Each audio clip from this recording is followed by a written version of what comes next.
Estou muito feliz de estar de novo com vocês para mais um programa dessa série Chegou a Hora. Tenho recebido muitas respostas, muitos comentários ali no YouTube, onde as pessoas dizem o que estão sentindo, algumas dúvidas, alguns questionamentos. Você deve assistir todos os programas. Paulatinamente a gente vai chegar a uma conclusão.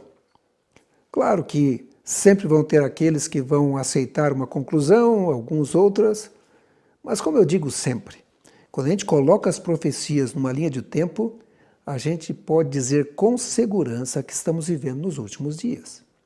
É isso que podemos deduzir da Bíblia Sagrada e também dos livros do Espírito e Profecia. O último programa, nós analisamos cada capítulo do livro Grande Conflito e colocamos ele numa linha do tempo. Se você não assistiu, volte lá e assista. O primeiro programa, colocamos a linha do tempo até Noé. Eu não sei se você assistiu, foi o primeiro programa. E podemos ver como a cronologia vai indicando o tempo das coisas, como tudo aconteceu, o dilúvio. A ideia é que a gente consiga se localizar no tempo e dizer em que tempo profético estamos vivendo. Estamos ainda muito distante da segunda vinda de Jesus ou estamos próximos? Analisamos também a linha do tempo do Apocalipse. Vocês se lembram? E é interessante que a linha do tempo do Apocalipse começa antes da própria criação da Terra e avança adiante, né? Continua depois. E na sequência nós temos o milênio, o período em que Satanás fica preso aqui nessa Terra. E tudo é descrito no livro do Apocalipse. Que coisa impressionante, interessante como a Bíblia coloca o tempo nas suas páginas, nos seus capítulos, não é verdade? Depois falamos também sobre essa grande semana do tempo. Na verdade, a cada programa a gente menciona isso, né? Um estudo que chega à conclusão que a Terra duraria 6.000 anos e esse milênio no céu seria o 7º milênio. Nós vamos falar um pouco sobre isso no dia de hoje, não é? 6.000 anos na Terra e o último milênio no céu.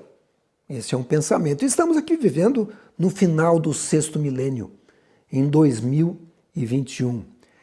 Então, vamos para o programa de hoje. É o programa Chegou a Hora, parte 7. Mas, antes de iniciarmos, vamos orar. Senhor Jesus, nosso amigo, nosso companheiro, te agradecemos, Senhor, pelas bênçãos que recebemos de Ti.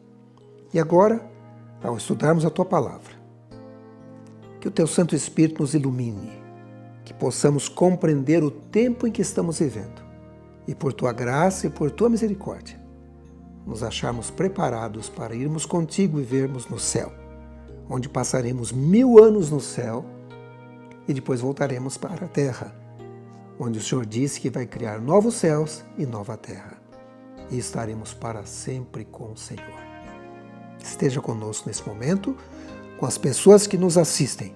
Te peço por Jesus. Amém. Muito bem. Eu quero falar hoje sobre o número 7 na Bíblia. Esse vai ser o tema principal. Número 7 na Bíblia.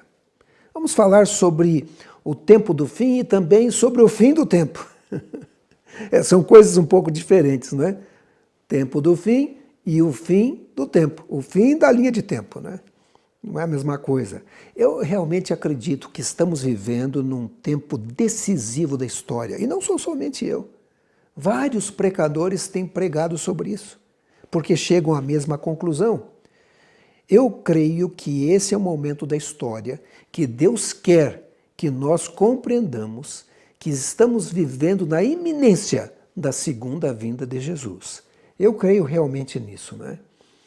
Claro que a gente deve tomar cuidado para não ultrapassar a linha das coisas reveladas. Vocês se lembram o que diz a Bíblia? Deuteronômio 29 diz o seguinte: as coisas encobertas pertencem ao Senhor, ao nosso Deus, mas as reveladas pertencem a nós e aos nossos filhos para sempre, para que sigamos todas as palavras desta lei. Então, Vamos estudar as reveladas, não é verdade? Vamos estudar as reveladas. Bom, a Bíblia é um livro cheio de histórias e também cheio de números. Na verdade, nós temos aqui no início, né, um livro chamado Números. Sim. E vários números aparecem na Bíblia com certa frequência.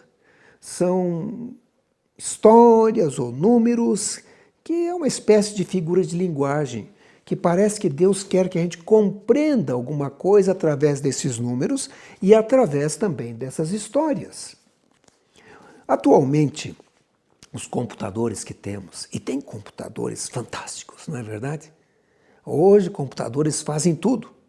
Você vai a uma caixa automática e o computador sabe lá a sua senha, seu código, ele dá o dinheiro, desconta lá do banco.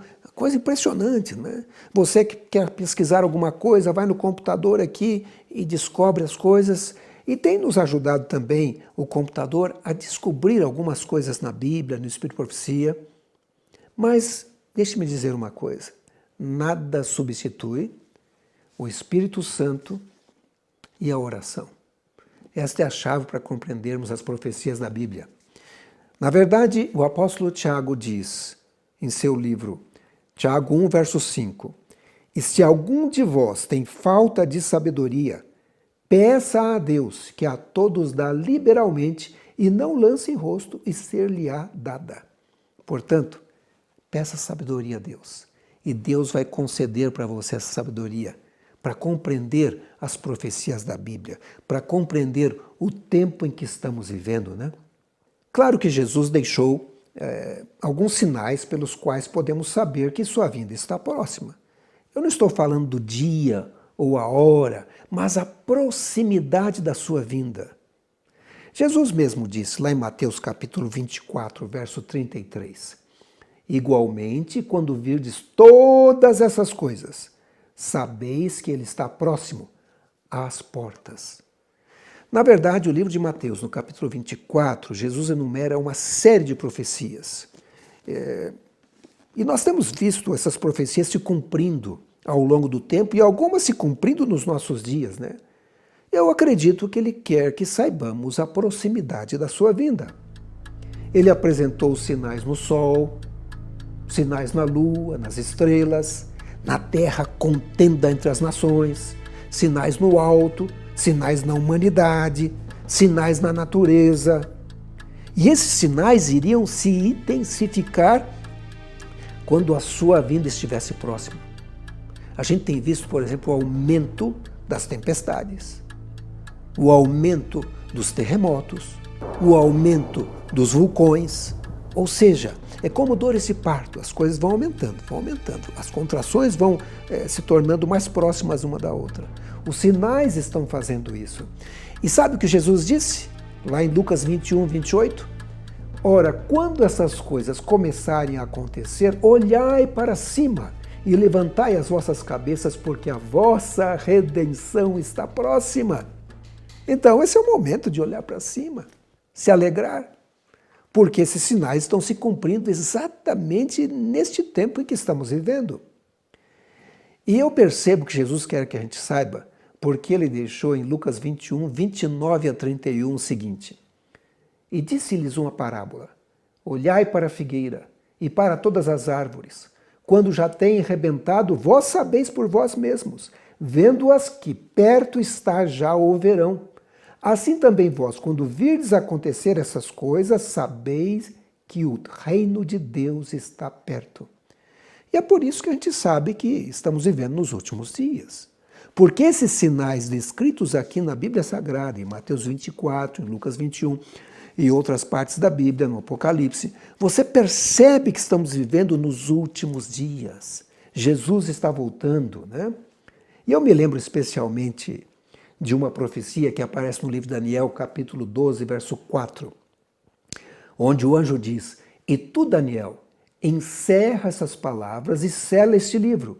Até o fim do tempo, muitos correrão de uma parte para outra e o conhecimento se multiplicará. Olha, eu me lembro quando eu era pequeno, não muitas pessoas viajavam como se viaja hoje em dia. As viagens eram curtas, algumas viagens eram de cavalo, ou de Maria Fumaça, não é verdade? Depois vieram os trens um pouco mais rápido, né? Os carros começaram a ficar um pouco mais potentes, as estradas começaram a ficar melhores, e as pessoas hoje viajam em ônibus, aviões, né? Os meios de transportes modernos. Pessoas viajam de um país para outro em questão de horas, né? Eu estou gravando esse programa aqui na África, mas muitas vezes eu saio daqui de madrugada e à tardinha estou no Brasil. É impressionante a velocidade, né? A pandemia atrapalhou um pouco essas viagens, mas já está retomando de novo. Os aviões estão cheios, os aeroportos estão cheios. E quando a gente pensa nos dias de Jesus, Jesus nunca viajou mais do que 150 quilômetros distante do seu local de nascimento. E era assim mesmo. E agora Daniel profetiza que essas pessoas iriam agora de uma parte para outra, e mais, o conhecimento iria aumentar. Você tem um smartphone? Esse telefone celular que faz um monte de coisa. Quantas coisas, dezenas de coisas num celular, já somente pressionando ali alguns botões, né? Você pode conversar, obviamente, como um telefone, pode ver outra pessoa, né? Falar com a pessoa vendo, você pode fotografar, pode filmar, pode editar o vídeo, compartilhar o que você filmou, pode ouvir música, assistir vídeos, enviar mensagens, ver a pulsação, serve como lanterna, mapas, a lista é enorme, num celular. É impressionante. Eu acho até que se você estivesse nos dias de Paulo e mostrasse para ele o seu celular, Paulo ia achar que você estava com um objeto demoníaco na mão. Porque é como se fosse feitiçaria, na verdade. É impressionante como a ciência se multiplicou. O conhecimento aumentou demais, especialmente nos últimos 50 anos. Nos últimos 50 anos. Eu me lembro quando era menino, não havia muitas coisas que hoje temos, não é? Existe um outro sinal que Jesus deu. Esse sinal é descrito em Mateus 24:14, diz assim: "E este evangelho do reino será pregado em todo o mundo, em testemunho a todas as nações, e então virá o fim." Bom, Jesus está dizendo aqui que todas as pessoas aceitariam o evangelho, mas que ele seria pregado em todo o mundo. Isso está acontecendo hoje em dia. Veja o número de canais religiosos na televisão, no rádio, na internet. Pessoas acessam um lugar e outro. Eu postei um vídeo outro dia na internet e fui ver aonde as pessoas estavam acessando aquele vídeo. Vocês acreditam que havia uma pessoa acessando aquele vídeo na Arábia Saudita e havia um outro acessando aquele vídeo na China? É impressionante como o evangelho está indo, né? Para todo mundo. Isso está acontecendo nos nossos dias. E Jesus disse que quando isso acontecesse, o fim viria. Mais um sinal do tempo do fim. Eu realmente creio que estamos vivendo na geração que viverá para ver o fim da nossa linha do tempo. Ou seja, a volta de Jesus. Eu quero dizer que estamos enfatizando que estamos próximos da segunda vinda de Cristo. Eu não estou aqui para dar a data, a hora que vai acontecer isso. Pelo menos eu não descobri essa revelação ainda, embora eu creia que Jesus vai chegar um momento em que ele vai dizer o dia e a hora da sua vinda aos escolhidos. Porque a gente sabe que a Bíblia menciona que certamente o Senhor Deus não faz coisa alguma sem antes revelar os seus segredos aos seus servos, os profetas. E ele não vai agir diferente. E embora Jesus tenha dito que o dia e a hora ninguém sabe, ele foi bem claro em dizer que era possível. Olha, em Lucas 12, 54 a 56, olha o que Jesus disse. E dizia também à multidão: quando vedes a nuvem que vem do ocidente, logo dizeis, lá vem chuva, e assim sucede. E quando assopra o sul, dizeis, haverá calma, e assim sucede.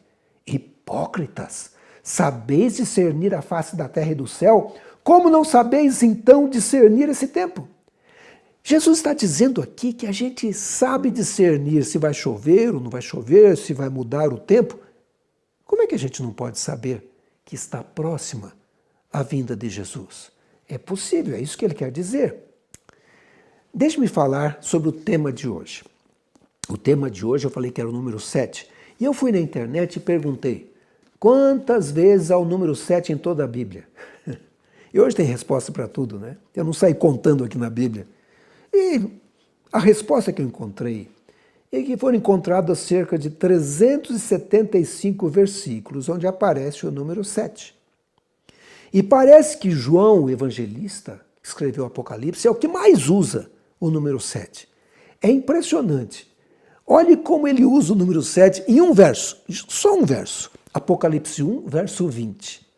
Leiam comigo.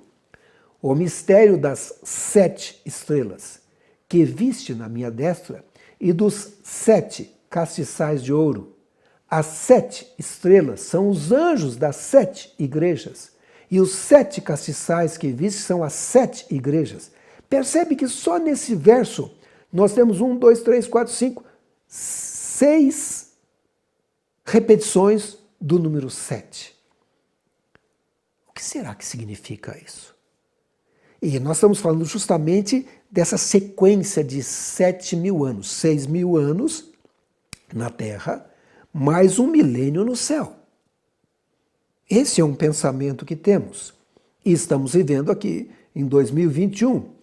Eu queria compartilhar um vídeo que eu assisti agora, no início de outubro. Existe uma série evangelística que está acontecendo no momento que eu estou gravando esse vídeo. E o pastor Doug Batchelor, do Amazing Facts, mencionou alguma coisa relacionada a essa semana milenial. E eu gostaria de compartilhar com você. Preste atenção. And we do something where we start with a Bible story. You know, the Bible is full of stories.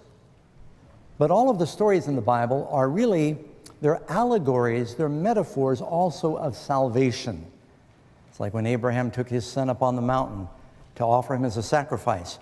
That's an allegory of God offering his son for you and me. And when Joseph was sold by his brothers for the price of a slave, for silver, it's like where the disciples or Judas sold Jesus. And so there's just allegories all through the Bible. These allegories help us to unlock and understand the Bible prophecy. The lesson tonight, dealing with the coronation of the king, is based on a story that you're going to find in your Bible in 2 Kings chapter 11. And just to give you the background, there was a king named Jehu, king of Israel. He came into power, and one day he killed 2 other kings. He killed the king of Judea, the southern kingdom, and he killed his rival in the northern kingdom. When Ahaziah died, his mother, who was the daughter of Jezebel, her name was Athaliah, was a wicked queen. She did not want one of her grandchildren to rule in her place. Normally, it would have been one of the sons of David that would be ruling in the place. But she was so bloodthirsty and ruthless, she killed her grandchildren, slaughtered her grandchildren so none of them would be king. And she ruled over the land for 6 years as a tyrant. Well, this reminds us of something that's happened several times in the Bible, where the devil has made an effort to eliminate the royal seed. See, the devil knew that the Son of God was going to come into the world to save humanity. And back in the days of Moses, Satan was worried that the Savior was going to come. So he got the king of Egypt to kill all the baby boys. And then during this story, Queen Athaliah, she killed all the descendants of David because God said the Messiah would come through the house of David. And then King Herod, he went into Bethlehem. He killed all the baby boys in Bethlehem because, why? Trying to destroy that Savior child. Then you go to Revelation and you read where the dragon tried to destroy the man-child. And all of it starts to come together when you see the stories and the history in the Bible. You see what I'm saying? Athaliah was not able to get all of the grandchildren of David. Actually, the aunt of a baby boy 1 year old by the name of Joash, she scooped him up when they were annihilating all the other children, took him off to the temple. Athaliah was a pagan queen. She didn't spend much time in God's temple. And he was hidden there for 6 years. How long did I say? 6 years. Well, it's kind of hard for a 7-year-old boy to stay quiet for very long. The high priest, Jehoiada, he loved him like his own son. He knew he was the last surviving heir of David's throne. And Athaliah was making things worse and worse, and he said, we can't wait forever. So when Joash turned 7, after 6 years of being in captivity, the high priest said, now's the time. And then one preparation afternoon, he got the guard together. He said, I've got something special to show you. He got 300 of the secure guard. He said, the son of David is still alive. One survived. He is the rightful king. We need to coronate him. And in one day, the Bible says, he brought out Joash, the young boy. The people came to the temple to worship. They said, the son of David still lives. Everyone was wondering where that missing boy was. And the people shouted. They blew the trumpets. They put a little crown on his head. They gave him the royal scroll of the covenant, and they proclaimed him king. Well, wicked Queen Athaliah heard all the commotion. She came running to the temple. She said, treason, treason.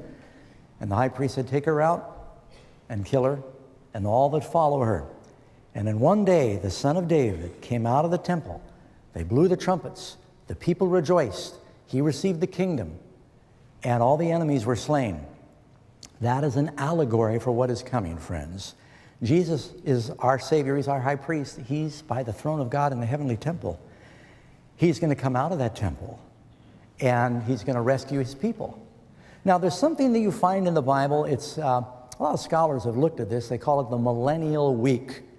If you look at Bible history, you can see that you just add up the ages in the Bible. We know how long Adam lived and how long Abraham lived. It gives a very detailed chronology. Notice this, it's very interesting. Adam was created somewhere around 4,000 years BC. We don't know the exact date, and I'm not going to try and give that to you. For 2,000 years, God preaches the gospel through what we call the patriarchs. That'd be Adam, Seth, Noah, Enoch, Methuselah. By the way, who's the oldest man that ever lived? Some of you have heard this before, yeah. People say Methuselah. Methuselah lived 969 years. He's actually the oldest man that ever died. It's a trick question. His father, Enoch, was taken to heaven. He's still alive. He's the oldest man that ever lived. But then, Abraham was born about 2004 BC. For the next 2,000 years, God works in a special way through the Hebrew people. Then Jesus comes along. Jesus is born, believe it or not, 4 BC. I know that sounds confusing. How could Jesus be born 4 years before Christ? But when they set up the AD BC dating method, they just took their best stab at the date they thought Jesus was born, and then later they found out that they were off several years because they know King Herod the Great died about 2 BC. He was still alive when Jesus was born. Jesus was baptized in 27 AD. The Bible says it was as he began to be 30 years of age. So you just count back and they say, oh, well, they're off a little bit. Anyway, so Jesus was born about 4 BC. And now here we are 2,000 years later. So you've got 3 stages, you see, 3 phases. You got the age of the patriarchs, 2,000 years. The age of the Jews, 2,000 years. The age of the church, 2,000 years. And then you get to Revelation. It says, we live and reign with Christ during 1,000 years when Satan is bound. That'll be nice when Satan's bound, right? Bible always seems to work through a pattern of 6 and 1, 6 and 1, 6 and 1. Moses stayed at the foot of the mountain for 6 days, and then God called him up into the clouds on the 7th day. The Bible tells us that the Jews would farm their land for 6 years, but the 7th year they'd let it rest. You can read where you could have a Hebrew slave for 6 years, but the 7th year he would go free. How many times did Joshua march around the city of Jericho? He marched around the city 1 time for 6 days. Then on the 7th day, he marched around the city 7 times, and they blew the trumpets, and the city fell. Our Joshua is coming soon. There's going to be a shout, and trumpets are going to blow, and Jesus is going to come. You know, Jesus' name in Hebrew is Yeshua, same name. So it's interesting, in the story I read about King Joash, it says that for 6 years, Athaliah ruled over the land. How many days in a week? Something interesting. I can see why we've got a 24-hour day. It's because that's how long it takes the earth to rotate on its axis. And while most of the civilizations have a month with 30 days, that's the lunar cycle, and we got a year with about 365 days because that's how long it takes the earth to go around in its circuit. But all the world celebrates a 7-day week. It's not mathematically practical. The only place the world can trace it to is Genesis. Bible tells us a day with the Lord is like 1,000 years, and 1,000 years like a day. 2 Peter chapter 3, verse 8. For 6,000 years, Jesus has been sowing the seed of the gospel. That's his own parable. He's coming in Revelation to harvest the earth. And I guess I'm saying all of these things just to let you know, friends, that I believe we're living at the sunset of this world's history. Perceberam? Essa semana do tempo, 6.000 anos na Terra, 1 milênio no céu. E nós vivendo aqui no final, né, deste 6º milênio. Vamos analisar alguns números 7. Vamos começar pelo início da Bíblia com os 7 dias da criação. Êxodo capítulo 20, verso 11 diz assim: Porque em 6 dias fez o Senhor os céus e a terra, o mar e tudo o que neles há. E ao 7º dia descansou. Portanto, abençoou o Senhor o dia do sábado e o santificou. 6 dias de trabalho, 1 de descanso. Veja, nós temos várias repetições desse ciclo. 6 mais 1. Veja, por exemplo, 6 dias de trabalho, 1 de descanso. 6 anos de trabalho da terra, 1 de descanso. Noé e sua família ficaram na arca 7 dias antes do dilúvio. Lembram lá do sonho do faraó? 7 anos de fartura, 7 anos de pobreza. Jacó trabalhou 7 anos por Raquel. Existem alguns eventos mais significativos do que outro, né? Elias orando pela chuva 6 vezes, e na 7ª a chuva vem. A lista é grande. Até mesmo na natureza, viu? O número 7 está presente. Por exemplo, no favo de uma abelha, você tem uma das estruturas mais fortes da natureza. São 6 hexágonos circundando um 7º bem no centro. Sabe aquela ponte chamada Golden Gate na Califórnia? Tem 6 cabos que circundam um 7º no centro. A nossa semana tem 7 dias. O arco-íris tem 7 cores. Quando você canta, você usa 7 notas musicais. Nós temos 7 continentes no globo. Nós podemos lembrar das 7 maravilhas do mundo. Mas o número 7 é também simbólico na Bíblia Sagrada. O número 7 algumas vezes está associado com julgamento. Notem o que diz Provérbios capítulo 6, 16 a 19. Diz assim: Estas 6 coisas o Senhor odeia, e a 7ª sua alma abomina.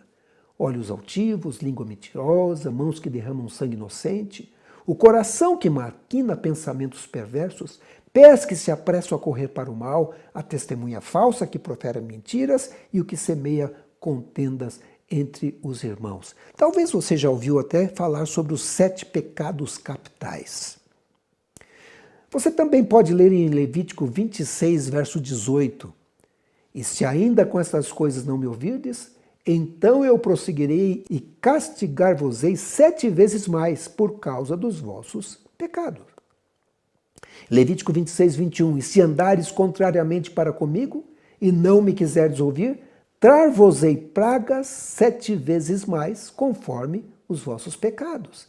Parece que está conectado assim com o julgamento, né? Esse número 7. Mas o número 7 também a gente encontra ele ligado com perdão.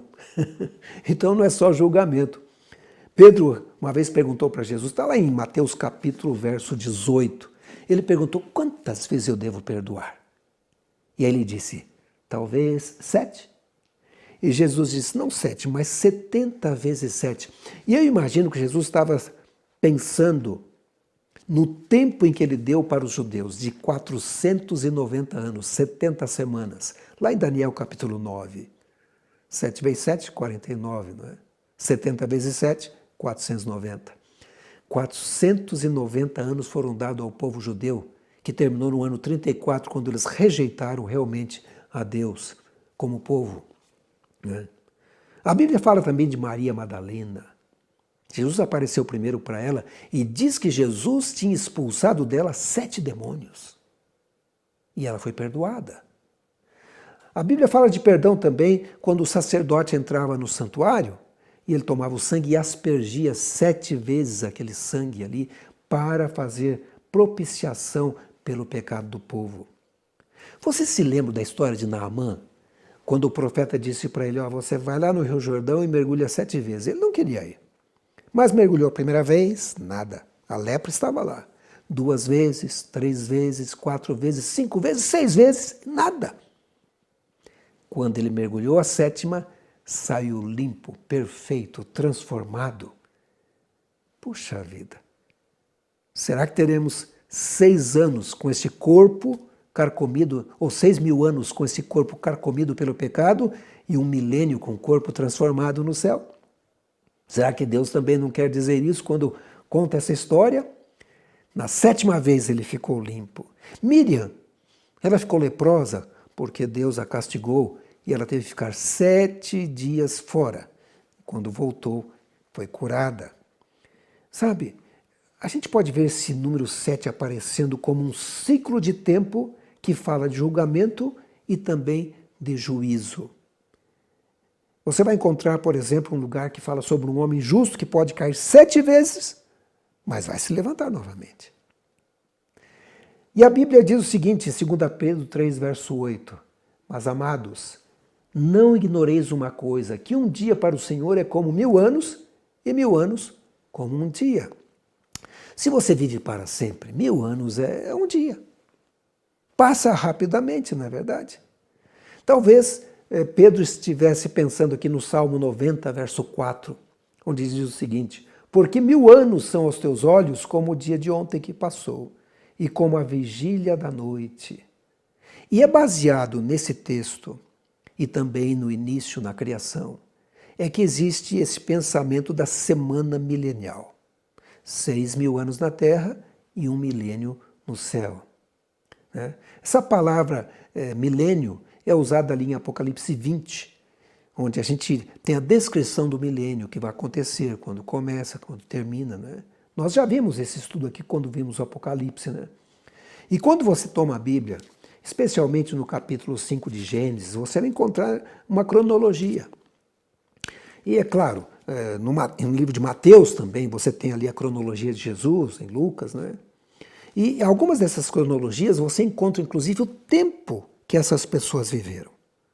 O tempo, sim. E aí, com um pouco de inteligência, um pouco de paciência, você vai somando as datas e você chega à conclusão que esse mundo tem cerca de 6.000 anos. Nós estamos aí próximos de 6.000 anos, Naturalmente a coisa não é tão simples assim, porque existem alguns dados faltando, especialmente quando menciona os filhos de Noé. Ele teve 3 filhos e ele não menciona quanto tempo um veio depois do outro, Sem, Cão e Jafé. Mas a gente pode dizer com segurança, talvez não com precisão, que estamos muito próximo do final desses 6.000 anos. E se você olhar essas cronologias com cuidado, vai ver que Adão foi criado aproximadamente 4.000 anos antes de Cristo. Existia um bispo chamado Ussher, e em sua cronologia ele colocou o ano 4004 a.C. como a data da criação. Ou seja, nós teríamos aproximadamente 2.000 anos de Adão até Abraão, outros 2.000 anos de Abraão até o tempo de Cristo, e agora estamos vivendo aproximadamente 2.000 anos depois de Jesus Cristo. Na verdade, já passou mais de 2.000 anos desde o nascimento de Cristo.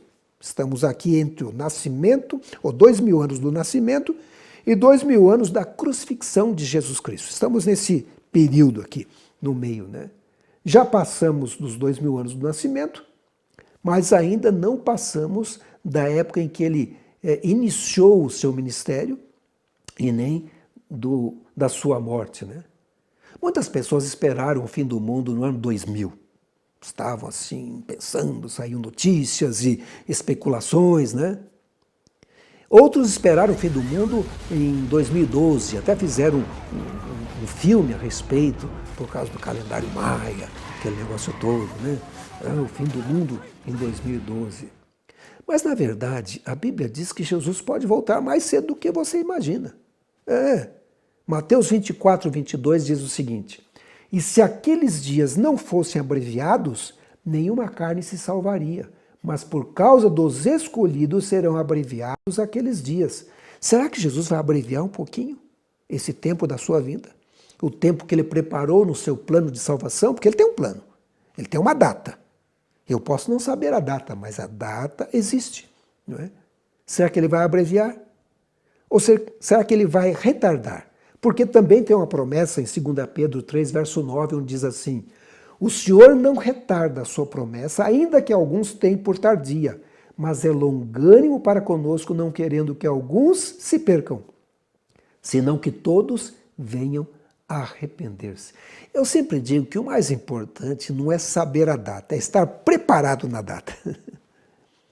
Na verdade, talvez a data mais importante seria a data da sua morte, porque ali sela sua decisão. Ou talvez a data do fechamento da porta da graça, do seu julgamento, porque ali sela a sua decisão. Mas a Bíblia diz que a gente deve estar aberto para a salvação a cada dia, não é? E devemos conhecer a proximidade da volta de Jesus. É isso que Ellen White disse no Grande Conflito, página 370. Conquanto ninguém saiba o dia ou a hora de sua vinda, somos instruídos quanto à sua proximidade, e isto nos é exigido saber. Esses 2000 anos que passou de Adão até Abraão é chamado de período ou a era dos patriarcas. Depois nós temos 2000 anos de Abraão até o tempo de Jesus, é chamado da era dos judeus ou dos hebreus. E agora temos quase 2000 anos da época de Jesus até o nosso tempo, que é chamado a era da igreja. E breve, muito breve, ouça isso, estaremos vivendo e reinando com Cristo por 1000 anos. É o que diz a palavra de Deus em Apocalipse, capítulo 20. Podemos também pensar, seguindo o mesmo raciocínio, o que Deus falou para Adão e para Eva: no dia que dela comerdes, certamente morrereis. Olha, a gente pode pensar que eles começaram a morrer espiritualmente e a partir daquele momento eles foram destituídos da glória, eles tiveram que sair do paraíso. Mas Adão viveu 930 anos. Então ele viveu nesse primeiro período, ele morreu nesse primeiro dia milenar, não é? Mesmo o homem que mais viveu, que foi Matusalém, ele viveu 969 anos e também teria morrido nesse primeiro dia milenar. Existe um outro episódio interessante sobre algo que Jesus disse aos discípulos, e eu quero compartilhar com você. Presta atenção. Mateus 16, 28, e também aparece no capítulo 9 de Marcos. Diz assim: em verdade vos digo que alguns há, dos que aqui estão, que não provarão a morte até que vejam vir o Filho do Homem no seu reino. Olha, ele tinha um grupo de discípulos ali, e agora Jesus diz: alguns de vocês aqui não vão morrer, vão ver o reino de Deus. Nossa, alguns ficaram pensando: puxa, mas como é que é isso? O que nós vamos ver? O que vai acontecer? Mas continuemos lendo. 6 dias depois, tomou Jesus consigo a Pedro e a Tiago e a João, seu irmão, e os conduziu em particular a um alto monte. Alguns dizem que esse monte é o Monte Tabor. Monte bonito, eu já estive naquela região. Fica próximo ao Vale de Jezreel, ou Vale do Armagedon, e as pessoas acreditam que ali é o monte onde Jesus esteve, Monte Tabor. E transfigurou-se diante deles, e o seu rosto resplandeceu como o sol, e as suas vestes se tornaram brancas como luz. E eis que lhes apareceram Moisés e Elias falando com ele. E Pedro, tomando a palavra, disse a Jesus: Senhor, bom é estarmos aqui. Se queres, façamos aqui 3 tabernáculos, um para ti, um para Moisés, um para Elias. E estando ele ainda a falar, eis que uma nuvem luminosa os cobriu. E da nuvem saiu uma voz que dizia: Este é o meu amado filho, em quem me comprazo, escutai-o. E os discípulos, ouvindo isso, caíram sobre os seus rostos e tiveram grande medo. E aproximando-se, Jesus tocou-lhes e disse: Levantai-vos, e não tenhais medo. E erguendo eles os olhos, ninguém viram, senão unicamente a Jesus. Eu acho interessante isso. Jesus promete a eles que alguns veriam a sua glória, não morreriam. E a Bíblia menciona que 6 dias depois, eles veem essa segunda vinda de Jesus em miniatura. Percebe que interessante isso? Eles veem Jesus em glória, eles veem Elias representando aqueles que vão para o céu em vida, eles veem Moisés representando aqueles que morrerem e serão ressuscitados por ocasião da segunda vinda. E note que essa experiência acontece 6 dias depois. Poderia ter acontecido 3 dias, 4 dias, 5 dias, mas por que 6 dias? Certamente tem algum significado, não é verdade? Mas existem ainda outras histórias na Bíblia que fazem referência a esse ciclo de 7. Quer ver um outro exemplo? Quantos dias Moisés ficou no Monte Sinai para receber os 10 mandamentos? Você vai dizer 40 dias e 40 noites, está certo. Mas existe um outro período descrito aqui. Está em Êxodo 24, 15 a 18. Olha o que diz aqui. E subindo Moisés ao monte, a nuvem cobriu o monte, e a glória do Senhor repousou sobre o monte Sinai, e a nuvem o cobriu por 6 dias. E ao 7º dia chamou a Moisés do meio da nuvem, e o parecer da glória do Senhor era como fogo consumidor no cume do monte, aos olhos dos filhos de Israel. E Moisés entrou no meio da nuvem, depois que subiu ao monte. E Moisés esteve no monte 40 dias e 40 noites. Vocês percebem isso? Moisés espera ali já no monte 6 dias, e agora o Senhor no 7º dia diz, vem cá, entre na glória. E ele entra na glória. Isso é significativo, não é verdade? E ele contempla a glória de Deus. Olha um outro episódio, que interessante. Êxodo 21, 2, diz assim, se comprares um servo hebreu, 6 anos servirá, mas ao 7º sairá livre de graça. Ou seja, se você tivesse um servo, ele ia servir você por 6 anos, mas no 7º estaria livre. E a gente sabe, a terra vai durar 6.000 anos. E nós estaremos aqui com servidão, mas Jesus está vindo para nos libertar e viveremos 1000 anos com Ele, né? Passaremos a reinar com Cristo no milênio. Olha outra experiência interessante que você certamente conhece, a conquista de Jericó. Deus deu algumas diretrizes. Durante 6 dias eles deram uma volta em torno da cidade. No primeiro dia uma volta, segundo dia, terceiro, quarto, quinto, sexto. Mas no 7º dia eles deram 7 voltas, tocaram as trombetas e o muro caiu e eles conquistaram a Jericó. Estavam entrando agora na Canaã prometida. Olha que interessante. Por analogia, podemos também dizer que depois de 6.000 anos de pecado, Jesus virá em glória e majestade, ao som de trombetas, para buscar os seus filhos e dar a eles uma nova terra, na verdade, a Canaã celestial. Vocês viram na história também, vocês viram no vídeo, aliás, a história do pequeno Joás. Ficou escondido 6 anos e foi coroado no 7º ao som de trombetas. Durante 6 anos, a Atalia, a rainha má, a serviço de Satanás, esteve no poder, mas no 7º ano, o filho Davi foi coroado rei.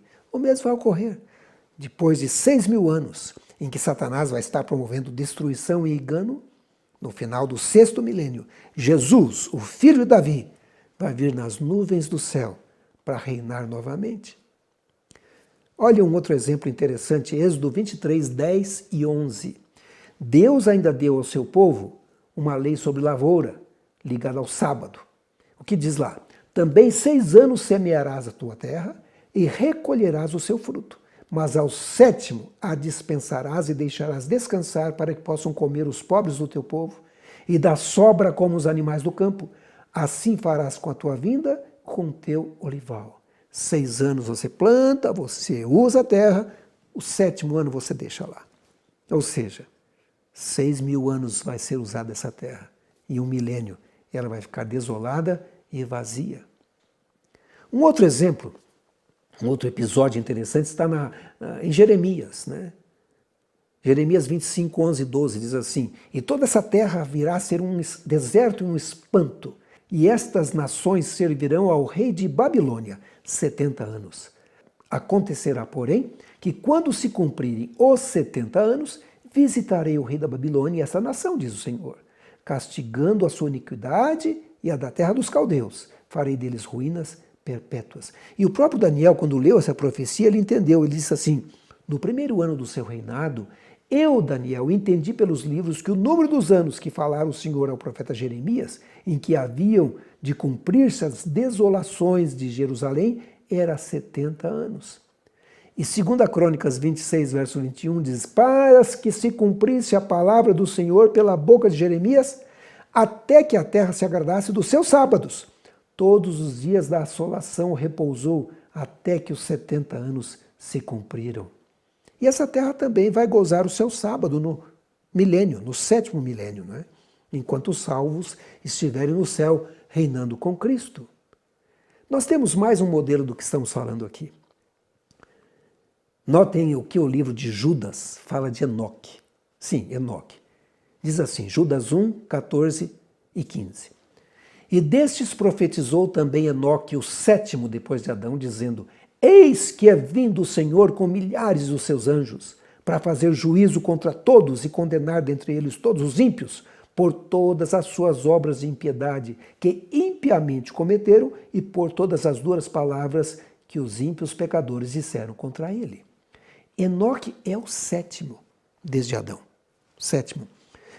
E que direção Enoque tomou?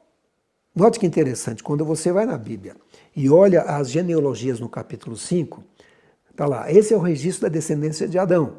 Então temos Adão, o primeiro, Sete, o segundo, Enos, o terceiro, Cainã, o quarto, Malaléu, o quinto, Jared, o sexto, e Enoque, o 7º. E aí Moisés faz uma pausa aqui na Bíblia, no livro de Gênesis, no verso 24. Ele interrompe a genealogia e ele diz, Enoque andou com Deus e já não foi encontrado, pois Deus o havia arrebatado. 6 gerações passaram e na 7ª agora nós temos um arrebatamento. Será que não tem aqui um modelo também? Existe uma espécie de regra, uma espécie de modelo, né? 6 mais 1, ou 6, depois vem 1, não é? Veja o que encontramos no livro de Jó, Jó 5,19. Em 6 angústias te livrará, e na 7ª o mal não te tocará. Ou seja, durante 6.000 anos, Deus tem cuidado do seu povo no meio do pecado, mas no milênio o mal não vai tocar o povo de Deus, vão estar no céu, reinando com Jesus.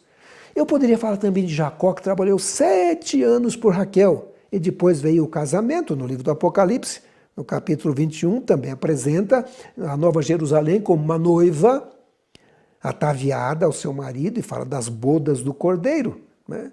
Quando lemos a história de Elias, como ele orou por chuva, a Bíblia diz que ele orou 6 vezes e nada aconteceu. Mas ao passar a 6ª vez, na 7ª vez, o servo voltou e disse, existe uma nuvem pequena vindo do mar. E a Bíblia diz que a nuvem cresceu e houve uma grande chuva. Sim, nós enfrentaremos uma verdadeira tempestade de problemas e dificuldades nesses últimos dias. A Bíblia diz que vai haver um tempo de tribulação, qual nunca houve. Está lá em Daniel capítulo 12, né? Mas Jesus disse, aquele que permanecer fiel até o fim, esse será salvo, né? Portanto, tenha fé na palavra de Deus, permaneça fiel. O fim do 6º milênio está chegando, breve uma nuvem vai aparecer no céu e será o sinal da vinda de Jesus. A Bíblia apresenta esses ciclos de forma impressionante, né? Ciclos de 7. Eu não quero entrar em todos os detalhes, porque na próxima semana, no próximo vídeo, eu quero apresentar um outro detalhe sobre as 7 festas de Israel. E é muito impressionante a gente encontrar isso. Olha, mas a Bíblia apresenta uma semana, 6 dias de trabalho, no 7º temos o sábado de descanso. Você encontra a semana de semanas na Bíblia. Depois de cada Páscoa, você conta mais 49 dias, 7 semanas, e você tem o Pentecostes. Se lembra o que aconteceu no Pentecostes? os discípulos receberam o Espírito Santo e nos últimos dias nos é prometido que Deus vai enviar a chuva serôdia ou uma porção maior do Espírito Santo sobre o seu povo. Depois de 7 meses, no sétimo mês, depois da Páscoa, você tem a festa das trombetas. Festa das trombetas. Vamos falar sobre isso no próximo vídeo. Temos a questão dos 7 anos. Depois de 6 anos trabalhando a terra devia descansar, devia gozar o seu sábado no 7º ano. Temos a questão do servo que trabalhava 6 anos, mas depois deveria ser libertado no 7º ano. Temos a questão das 7 décadas, 70 anos para os judeus em Babilônia, depois iriam retornar para sua terra, para Jerusalém. Os judeus ainda contavam 7 vezes 7 anos, ou seja, 49 anos, depois vinha o 50º, que era o jubileu. Vou falar sobre isso no próximo vídeo também. Temos os 70 anos da profecia de Daniel, capítulo 9, 490 anos de graça dado ao povo de Israel. Temos a semana de 7 dias, semana de semanas, semana de meses, semana de anos. Será que não é justo a gente pensar que também vai haver uma semana de 1000 anos, ou semana de milênios, ou 7.000 anos? Sabe, em sua primeira vinda, poucas pessoas estavam esperando Jesus. Será que isso pode acontecer novamente? Será que alguns não estão percebendo o que estamos vivendo nos últimos dias? Alguns talvez vão dizer como aquele mau servo em Mateus 24, 48, ele disse: o meu Senhor tarde virá. E aí ele diz que alguns diziam, ele está atrasado, e começaram a beber, se embriagar, não perceberam os sinais que estavam acontecendo. Lembram-se de Moisés no Monte Sinai, o povo cansou de esperar, abandonaram a Deus, fizeram um bezerro de ouro e o resultado foi a morte de milhares deles. A demora era um teste para o povo de Israel. Será que a gente não está sendo testado hoje também? Vivemos um tempo de espera, a fé deveria estar crescendo, sendo alimentada, sendo fortalecida pela palavra de Deus. Eu me lembro da história de Samuel e Saul, né? Quando ele ungiu Saul, ele disse: olha, Saul, você espere aqui, eu vou vir. Tá? Não faça nada, me espere, não vá para a guerra, espere. E não ofereça sacrifício até eu chegar. Está em 1 Samuel capítulo 13. Ele esperou 7 dias, parece que não via o profeta Samuel, decidiu ele mesmo não esperar Samuel e perdeu a paciência e cometeu um pecado. Essa demora era um teste para o Saul. Será também não estamos sendo testados agora? Estamos no final do 6º milênio. Será que existe um teste para aqueles que vivem nos últimos dias? Porque alguns não vão estar atentos. Mateus 7,22 diz que vai haver um grupo que vai dizer assim: Senhor, Senhor, não profetizamos nós em Teu nome, e em Teu nome não expulsamos demônios, e em Teu nome não fizemos muitas maravilhas. E a resposta no verso 23 é: nunca vos conheci. Vivemos em um tempo de teste. Você está sendo testado, eu estou sendo testado. E Jesus fala sobre os sinais da sua vinda em Mateus 24, e no capítulo 25 ele fala sobre a demora do noivo, não é? Temos ali a parábola das 10 virgens, elas dormem, né? 5 falham no teste. Se lembram do atraso premeditado de Jesus quando ele ressuscitou a Lázaro? Né? Ninguém imaginava que ia acontecer. Aquilo era um teste para Maria, era um teste para Marta, mas ele ressuscitou a Lázaro. Né? Será que Jesus está atrasado na sua vinda? Existe um texto de Ellen White, está no livro Desejado de Todas as Nações. Ela diz assim: mas como as estrelas no vasto circuito de sua indicada órbita, os desígnios de Deus não conhecem adiantamento nem tardança. Ou seja, Ele está no tempo certo. Ele vai voltar no tempo certo.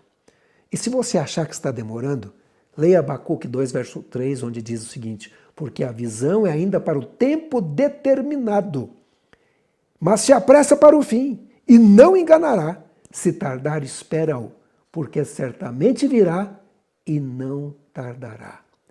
Ele sempre vem. Se demorar, espere. Em Hebreus 10, 37, Paulo diz: porque ainda um pouquinho de tempo, o que há de vir virá, e não tardará. Vamos manter a nossa fé, a nossa esperança. Jesus disse, virei outra vez. Virei outra vez. E em 2 Pedro, capítulo 3, 3 a 4, ele adverte. Sabendo primeiro isso, que nos últimos dias virão escarnecedores andando segundo as suas próprias concupiscências e dizendo, onde está a promessa da sua vinda? Porque desde que os pais dormiram, todas as coisas permanecem como desde o princípio da criação. Não, não é assim. Nós devemos prestar atenção nos sinais. Hoje, muitos pregadores estão pregando sobre esse assunto. Eu coloquei um vídeo agora há pouco, no início, e vou colocar agora um no final. O no final é com o pastor Pavel Goia.